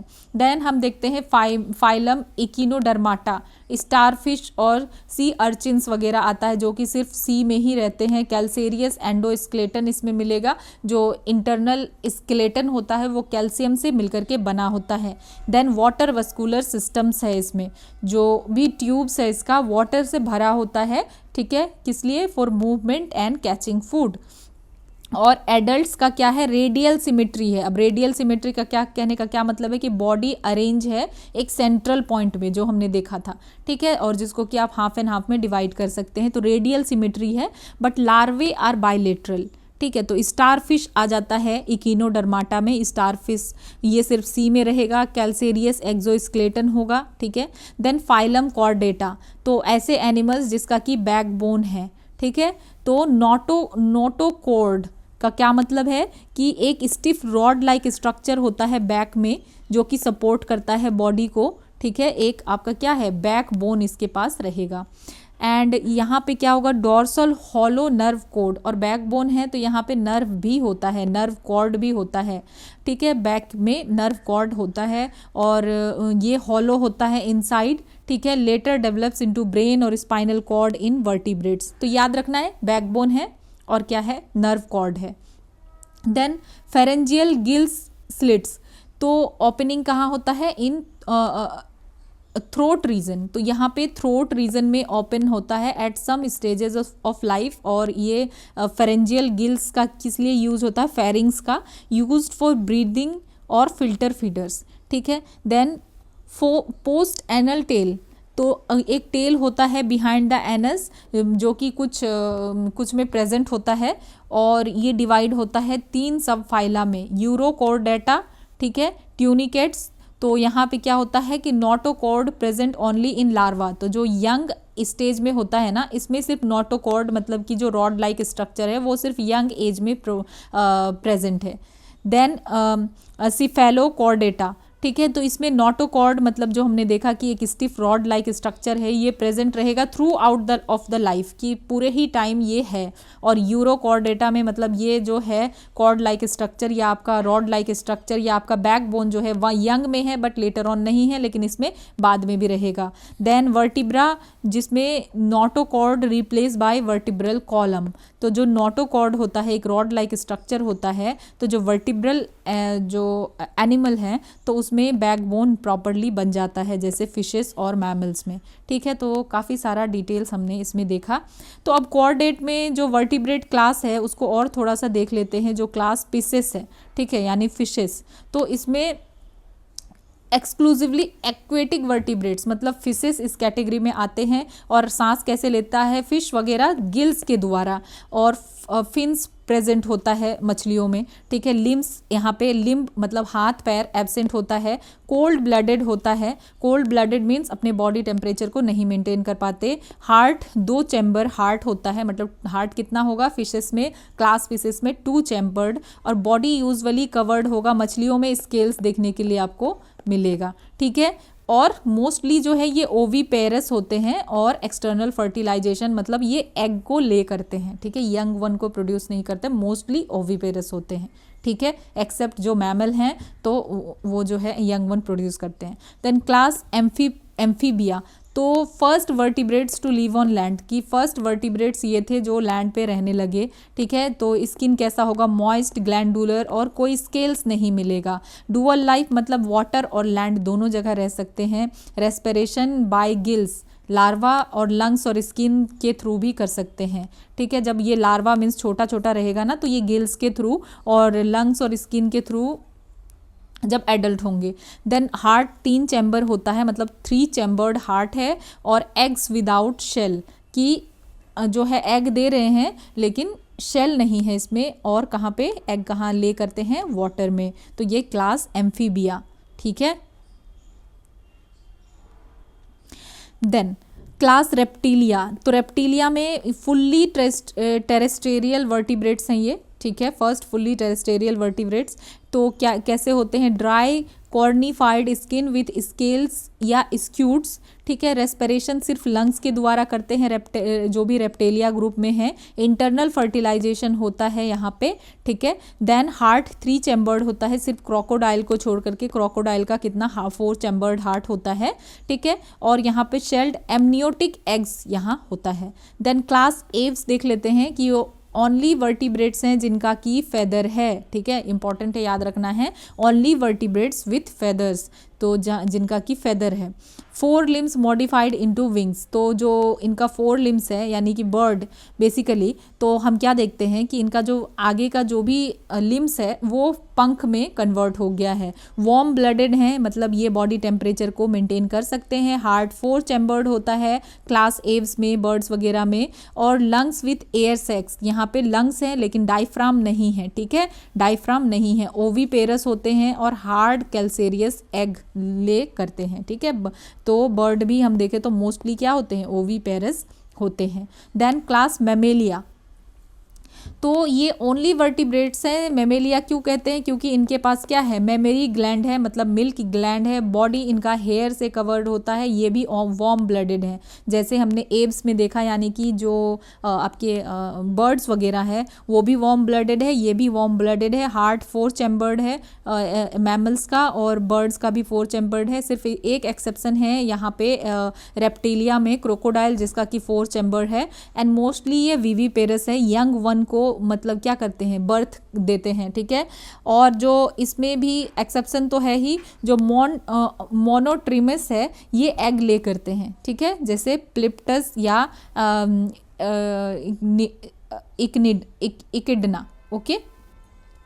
तो यहाँ पे इकिडना या प्लेप्टस जो है ये एग देते हैं, ठीक है। ये हमने काफ़ी सारा चीज़ देख लिया, और थोड़ा सा कॉम्प्लिकेटेड तो था क्योंकि काफ़ी डिटेल्स एक ही दिन में पढ़ रहे हैं, और जिन्होंने पहले से बायो को अच्छे से नहीं पढ़ रखा है तो उसको कॉम्प्लिकेटेड ज़्यादा लग सकता है। तो ठीक है, आज इतना ही रखते हैं। आप इसको एक बार और प्लीज़ रिवाइज़ कर लें। मिलते हैं नेक्स्ट क्लास में।